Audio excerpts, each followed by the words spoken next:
ஓம் ஸ்ரீ பிரித்யங்கரா தேவியே போற்றி போற்றி. நல்லதே நினைப்போம், நல்லதே நடக்கும். சக்தி பிரித்யங்கரா குழந்தைகளுக்கு இந்த தாயின் ஆசீர்வாதம் என்றுமே முழுமையாக கிடைக்கட்டும். வாழ்க்கையின் விரக்தியின் உச்சத்திற்கு சென்ற என் செல்ல குழந்தையிடம் இந்த வராகி அம்மா பேச வந்திருக்கிறேன். என் தங்க பிள்ளை, இந்த வாழ்க்கை எனக்கு ஏன் என்று வருந்திக் கொண்டிருக்கிறது. என் தங்கமே, ஒவ்வொருவருக்கும் ஒவ்வொரு சூழ்நிலைகள் ஏற்படும். இவை எல்லாம் உன் அம்மாவால் உனக்கு ஏற்பட்டதுதான். உனக்கு துன்பம் வரும் வேளையில் உன் அம்மா கை கொடுத்து தூக்கிவிட காத்திருக்கிறேன். ஆனாலும் சில துன்பங்கள் ஏற்படும் போது நீ வாழ்க்கையை முடித்து கொள்ள வேண்டும் என்ற உச்சபட்ச நிலைக்கல்லவா சென்று விடுகிறாய். தங்கமே, வாழ்க்கை என்பது, உன் உயிர் என்பது உனக்கு நான் அளித்தது. அதனை நீக்கும் உரிமை நான் உனக்கு கொடுக்கவில்லை. அதை எடுக்கும் உரிமையும், அது எப்போது உன்னிடம் இருந்து பிரிய வேண்டும் என்ற உரிமையும் எனக்கு மட்டும்தான் இருக்கின்றது. அதனை நீ விடுவதென்றால் இந்த வராகியிடம் நீ அனுமதி பெற வேண்டும். நான் சம்மதித்த பிறகுதான் அது உனக்கு நடக்கும்.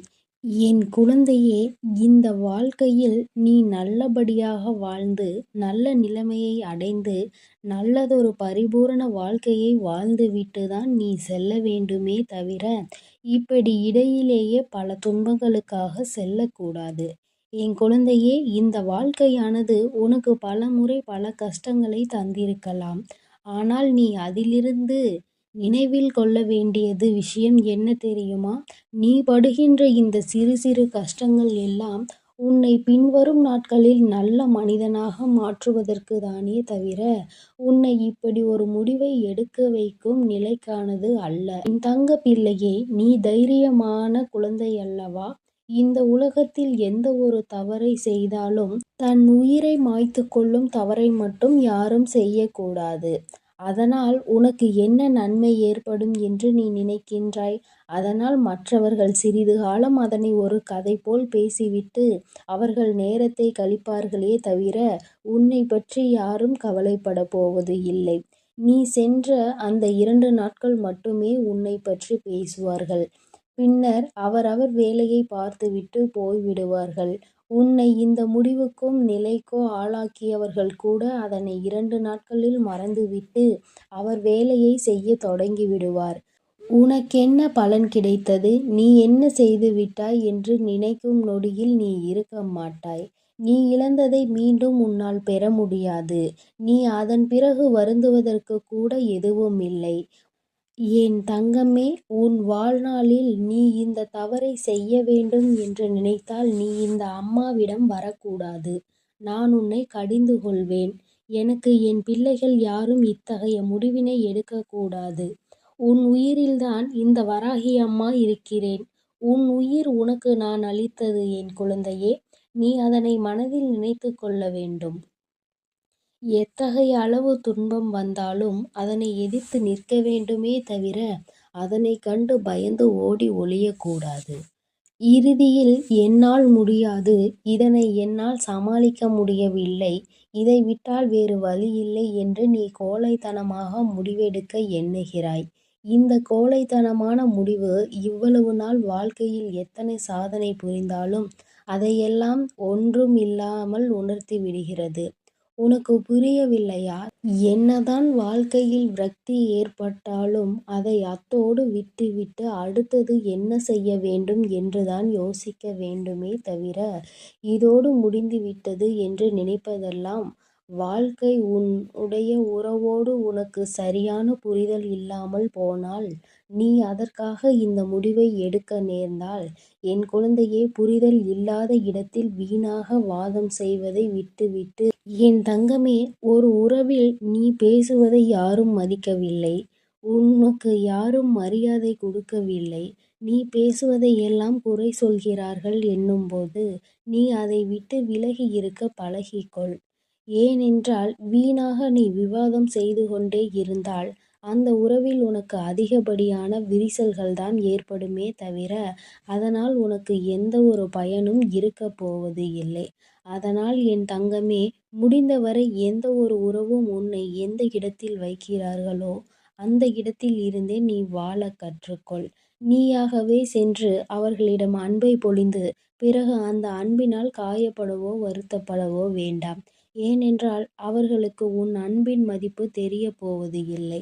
அப்படி இருக்கும் மனிதர்களிடம் நீ உன் அன்பை காட்டினால் அதில் உனக்கு எந்த ஒரு பலனும் கிடைக்காது. திருப்பி உனக்கான அன்பு கூட அந்த இடத்தில் கிடைக்காது அல்லவா? அதனால்தான் சொல்கிறேன் என் தங்கமே, அன்பானது அளவோடு இருக்க வேண்டும். அன்பை கொடுத்துவிட்டு பிறகு அவர்கள் என்னை ஏமாற்றி விட்டார்கள், அதனால் நான் இந்த உலகத்தில் இருக்க மாட்டேன், எனக்கு வாழ்க்கை வெறுத்து விட்டது, இனி எனக்கு யாரும் இல்லை என்று புலம்பிக் கொண்டே இருக்காதே. உனக்கான அன்பை கொடுப்பதற்கும் உனக்கான பாசத்தை கொடுப்பதற்கும் உன்னை அரவணைப்பதற்கும் உன் அன்னை நான் இருக்கிறேன் என்பதை நீ மறந்து விட்டாயா? என் தங்கமே, உனக்காக தானே நான் இங்கு காத்து கொண்டிருக்கிறேன். உன்னுடைய அனைத்து விஷயங்களையும் நான் பார்த்து கொண்டுதான் இருக்கிறேன். நீ படும் வேதனைகளும் கஷ்டங்களும் எல்லாம் உனக்கு ஒரு பாடமாக எடுத்துக்கொள் என் தங்கமே. அதிலிருந்து உன்னை நீ திருத்திக்கொள். மற்றவர்களிடம் எப்படி பழக வேண்டும், மற்றவர்களிடம் எப்படி நடந்து கொள்ள வேண்டும் என்பதை நீ ஒரு வரையறுத்துக்கொள். அந்த வரையறையை மீறி நீ யாரிடமும் பழகவும் வேண்டாம், யாரிடமும் நீ சேர்ந்து செயல்படவும் வேண்டாம். என் தங்கமே, இந்த உலகில் எல்லாமே மாறக்கூடிய விஷயங்கள்தான். அதிலும் மனிதர்கள் என்பது அவர்களின் தேவைகளுக்கு ஏற்றாற்போல ஒவ்வொரு நிமிடமும் அவர்கள் மாற்றிக்கொள்வார்கள். ஆனால் உன்னால் அது முடியாது அல்லவா? உன்னுடைய நல்ல மனதிற்கும் நல்ல குணத்திற்கும் நீ அவர்களிடம் இருந்து ஏமாற்றத்தை மட்டுமே சம்பாதித்து வைத்திருக்கிறாய். என் தங்கமே, அதற்காக எல்லாம் நீ கலங்க வேண்டாம். ஏனென்றால் சர்வ சக்தி படைத்த இந்த வராகி அன்னையின் துணை உனக்கு எப்பொழுதும் இருந்து கொண்டேதான் இருக்கிறது. அதனால் நீ யாருடைய துணையும் நாடி செல்ல வேண்டாம். தனிமையில் இருக்கிறோமே என்று கலங்க வேண்டாம். தனிமையிலே இரு தங்கமே. தனிமையில் இருக்கும் பொழுதுதான் நீ பல நல்ல முடிவுகளை எடுக்க முடியும். அப்போதுதான் உனக்கு யார் நெருக்கமானவர்கள், உனக்கு யார் துரோகம் செய்கிறவர்கள் என்பதையும் நீ நன்றாக புரிந்து கொள்ள முடியும். தனிமை என்பது அவ்வளவு கொடுமையானது கிடையாது தங்கமே. தனிமையில் இருக்கும் பொழுது நீ என் நாமத்தை மட்டும் உச்சரித்து கொண்டே இரு. உனக்கான பிரச்சனைகள் எதுவாயினும் அது எல்லாம் கண்ணிமைக்கும் நொடியில் உன்னை விட்டு சென்றுவிடும். என் தங்கமே, நீ இழந்த வெற்றியையும் நீ இழந்த உறவையும் அடைவதற்கு நிச்சயமாக ஒரு வழி இருக்கும். அந்த வழியை நீ தேட வேண்டுமே தவிர வாழ்க்கையை முடித்து வைப்பதற்கு நீ எண்ணக்கூடாது. இந்த வராகியை வணங்குவது நிச்சயமான உண்மை என்றால் நீ இந்த வராகி அம்மாவினை வணங்கும்போது இந்த வராகி அம்மாவின் வாக்கினை ஒருபோதும் மீறக்கூடாது. எந்த சூழ்நிலை வந்தாலும், எப்படிப்பட்ட ஒரு நிலை வந்தாலும் நீ இந்த எண்ணத்தை மட்டும் உன் மனதில் வைத்து கொள்ளாதே. என் தங்கமே, அப்படிப்பட்ட எண்ணம் இருப்பவர்களிடம் இந்த வராகி அன்னை செல்வது இல்லை. நீ என்னை முழுமையாக நம்பு தங்கமே. நீ என்னை நம்பி பொறுமையோடு காத்திரு. உனக்கானதை நிச்சயம் நான் செய்து கொடுப்பேன் என்பதை மட்டும் நீ நம்பினால் போதும். உனக்காக எல்லாவற்றையும் செய்ய உன் அன்னை நான் தயாராக இருக்கிறேன் என்பதை நீ புரிந்து கொள் தங்கமே. அதற்கான கால நேரம் வருவதற்கு மட்டுமே நான் காத்திருக்கிறேன். வரும்பொழுது நிச்சயமாக சர்வ நிச்சயமாக அனைத்தையும் உன் கரங்களில் நான் ஒப்படைத்தே தீருவேன். அதனால் என் தங்கமே, நீ எதை நினைத்தும் கலங்க வேண்டாம், எதற்காகவும் அழுக வேண்டாம். நீ நல்லது நினைக்கும் என் குழந்தை. அதனால் நான் உனக்கு நல்லதை மட்டுமே செய்து கொடுப்பேன். என் அன்பு குழந்தைக்கு இந்த சக்தி பிரித்யங்கராவின் அன்பும் ஆசீர்வாதமும் முழுவதுமாக கிடைக்கும். ஓம் ஸ்ரீ பிரித்யங்கரா தேவியே போற்றி போற்றி. ஓம் ஸ்ரீ பிரித்யங்கரா தேவியே போற்றி போற்றி.